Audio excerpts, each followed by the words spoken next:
Okay, so chicken farming, ibabahagi ko sa inyo ngayon yung sinagot ko doon sa isang ka-chicken farmer natin na nagtatanong kung bakit daw medyo maputla yung palong nung kanyang mga I don't know kung Rhode Island Red yun or Decal Browns. Nasagot ko na yung tanong through Facebook page, through Facebook, pero i-record ko na rin yung mga naisagot ko at maybe dadagdagan ko pa yung mga nasabi ko sa chat para kapag may gustong itanong din ulit ito, link na lang ibibigay ko sa inyo. So ano ba ang mga posibleng kadahilanan bakit namumutla ang palong ng ating mga manok kahit na anong breed pa yan, kahit na anong gender pa yan? Isa sa mga naobserbahan ko tsaka combination na ng experience at saka ng aking pag-aaral na kapag may sugat or may sakit or may sugat ang isang manok, katulad halimbawa nung ako ay nagtitinda pa lang sa sabungan, no? Nung ako ay grade 4 hanggang first year college, nagtitinda ako sa sabungan, yung mga sugatang manok after magsabong, tatahiin yan, hahabulin ng buhay, no? Tapos yung mga kakilala ko minsan sa paligid ng sabungan, minsan tuwing umaga yan, nandun sa labas ng bakuran nila yung mga manok nila, napansin ko mapuputla yung mga wattles ng mga manok. Wattles yung dito, karamihan, kung hindi man lahat sa mga isinasabong kasi wala naman ng palong, kinat na nila yon. So dito yung mapuputla nila, tsaka yung mukha, no? Iba yung putla nila kumpara dun sa mga nakakondisyong mga manok na pwedeng isabak kaagad sa labanan, no? So kapag may sugat yan or may sakit, minsan kahit walang sugat yan na fresh, kung may sakit yan, namumutla ang kanyang palong. So doon sa halimbawa ng kapag may sugat, binigyan ko na kayo ng halimbawa, no? So kapag may sakit naman, halimbawa, ano ba yung mga na-experience ko ditong sakit ng manok na namutla ang palong? Kapag may fowl pox, chicken pox, bulutong, kapag merong tawag dito yung coryza, ayan, minsan namumutla ang kanilang namumutla ang kanilang mukha, ang kanilang palong. At minsan may kasama pang parang yung balakubak, minsan nagbabalakubak yung palong nila, may mamuti-muti, parang may flakes ng ganon, no? So yun, sign of sakit, no? It's not all the time na yung pagiging maputla ng palong, ng wattle, ng mukha, it's not all the time na sakit ang dahilan. Minsan, na-obserbahan ko dito sa Alpha Adventure Farms, kapag yung mga inahin, lalo na yung mga babae na inahin, kapag broody sila, yung nakakaramdam sila ng init at naglilimlim sila na hindi dapat maglimlim, yun, yung ilan sa kanila napansin ko, mamutla-mutla ang palong, no? Napag-uusapan natin yung naglilimlim. Sige, mayroon pang isang connected doon Napansin ko when I was documenting kung paano mangitlog ang manok. Napansin ko na ilan sa mga inaaktuhan ko kasi yung dati nung pinag-aaralan ko, inaaktuhan ko na kung paano lumalabas yung itlog, no, doon sa daanan ng itlog, no, so, sa inahin. Kapag nakikita mo na yung yung kabilang dulo ng itlog dun sa kanyang kasing tawag dun sa labasan ng itlog niya, nakalimutan ko yung exact terminology. Basta pero pag lumalabas na yung kabilang dulo ng itlog, yung ilan dun sa mga naobserbahan ko na nababawasan yung pagka mapula ng kanilang mukha, no?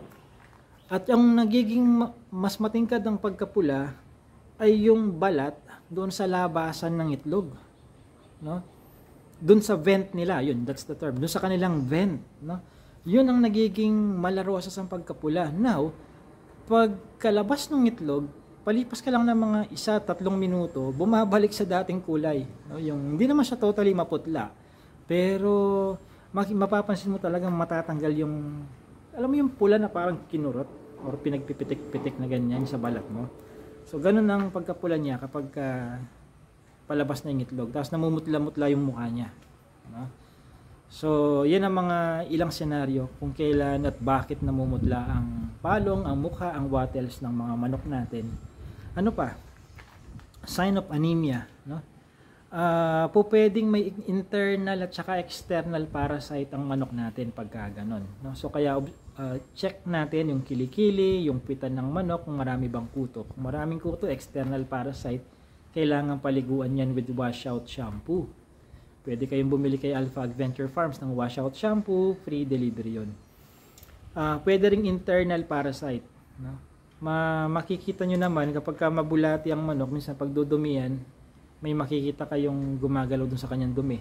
O kaya naman tama ang inyong pagpapakain, ang inyong feeding program, pero pwedeng ipanghiwala ng sibuyas yung kanyang pitso, matalim na, no? So wag nating hintayin syempre na ang ating mga manok ay pumayat muna ng ganong kapayat bago tayo magpurga.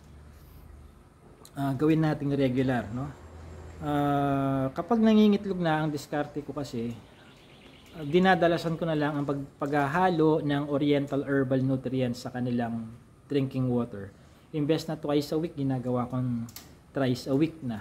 Pwede namang araw-arawin yon, pero for economical reasons, para lang makatipid, hindi ko inaaraw-araw. Otherwise, mas 10 litro kami everyday doon sa mga dami ng mga poultry animals na kailangan painumin, no? 30 ml per 1 liter of water. Sipin nyo yun, no? Mahina na yung 10 to 20 liters of OHN per day sa amin pag ginawa kong araw-araw. So bakit? Ano ba yung OHN na yan? Yun ang natural dewormer ko dun sa mga nangingitlog na. Bakit? Bawal ba? O hindi ba recommended na ipurga sila gamit ang synthetic dewormer kapag nangingitlog na? Ayon sa aking pag-aaral, no, mayroong kasing tinatawag na sulfonamides or sulfa drug content ang mga synthetic dewormer, whether pang poultry or pang ruminants, kambing. Ano ngayon kung meron siyang sulfonamides or sulfa drugs? Meron kasing study na kung saan napatunayan nila na pwedeng maapektuhan nun yung paglabas ng egg doon sa uterus ng manok na yung paglabas ng ng egg papunta doon sa ang tawag dito, may tinatawag tayong tract, yung daanan ng itlog, no, para mabuo siya yung shell niya, yung kanyang albumen, doon siya kukuha doon sa pagdaan niya doon sa tract na yon, no. Pwedeng magkaroon ng delay, so magkakos ng delay yon.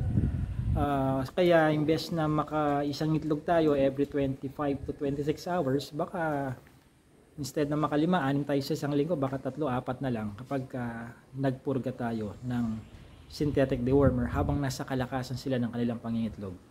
Kaya sa akin, ang practice ko dito, sa edad na 5 months, monthly, pinupurga ko sila, from month number 1, 2, 3, 4, 5 monthly. Pero pagka nagdadrop na sila ng egg, ang synthetic dewormer ay every 3 months na lang. Every 3 months na lang siya sa akin, hindi na siya monthly. Tapos, ang thrice a week na lang is yung OHN bilang kanilang natural dewormer. Meron siyang ingredient doon na nilalagay ko as natural dewormer nila. Na wala siyang detrimental effect doon sa pagpoproduce niya ng itlog. Yan. So, internal and external parasites, pwede rin na stress. Stress ang manok natin. Halimbawa ay inilipat sila ng lugar or inilipat ng kulungan kahit na same bakuran lang pero ibang parte ng lote, pwedeng mag-cause ng stress sa kanila yan. O kaya dati kang hindi tumatanggap ng bisita sa mga farms, tapos bigla nagpa-seminar ka, kagaya ng ginawa ko noon, no? Tuwang-tuwa ako nung batch 1 and 2, nagpapasok ako ng mga tao sa farm. Yung mga manok ko, dun pa lang sa gate ng mga tao, yung mga manok ko noon, lulundagan na parang rabbit. Hindi sadyang lumulundag, natutong lumundag ng ganong kataas, no? Kasi ibang tao nakita nila hindi sila sanay. Magmula noon, hindi na ako nagpa face-to-face seminar. Or nagpapa face-to-face ako, hindi ko sila dinadala sa farm. Nagdadala na lang ako ng mga props ko sa mismong training room, no? Hindi ko na sila pinapa farm visit, no?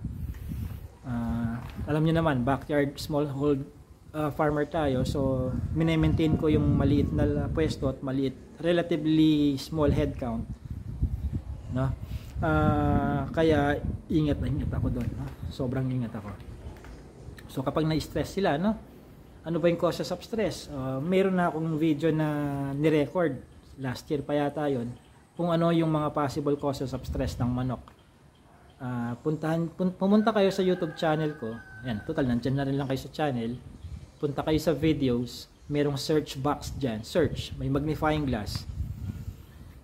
Click nyo yun, and then i-type mo stress, stress, tapos lalabas yung mga video ko na may word na stress sa title. I-click mo yung title tungkol sa causes of stress ng manok, panoorin mo na lang yun. Na-enumerate ko na yung mga causes of stress ng manok doon. And panghuli, anemia, no? Nabanggit ko ng anemia kanina. External, internal parasite, may sugat, may sakit, na-stress siya, pwede rin sa panahon, ano? I remember merong isang taon noon dito sa Tarlac, medyo may kalamigan dito noon, and then napansin ko yung ilang mga roosters ko medyo pumutla, no? Hindi kasing tingkad ng pagkapula ng kanilang palong, unlike nung summer, pumutla, no? Dahil sa lamig. So ang ginawa ko, nagsabit ako ng 3 incandescent bulbs na tigwa 100 watts ang capacity, ang wattage, no? Ayun, paggabi sinisindihan ko yon, no? For 4 hours, yun ang ginamit ko instead na LED. So far, ano naman sila, bumabalik tuwing gabi sa pagkapula yung kanilang palong, no? Because of that workaround na ginawa ko. And kapag umaga sinisindihan ko rin yun 4 na oras, no? So wala din namang detrimental effect sa kanila in total, meron din namang natural light pag umaga, so hindi magiging excessive ang light source nila kahit pagka ganun, kasi umaga din naman, so ganun din, no? So pero ginawa ko yun para meron silang source of heat kapag nanibago sila, hindi kasi natural sa Tarlac City that time yung ganung klaseng lamig, no?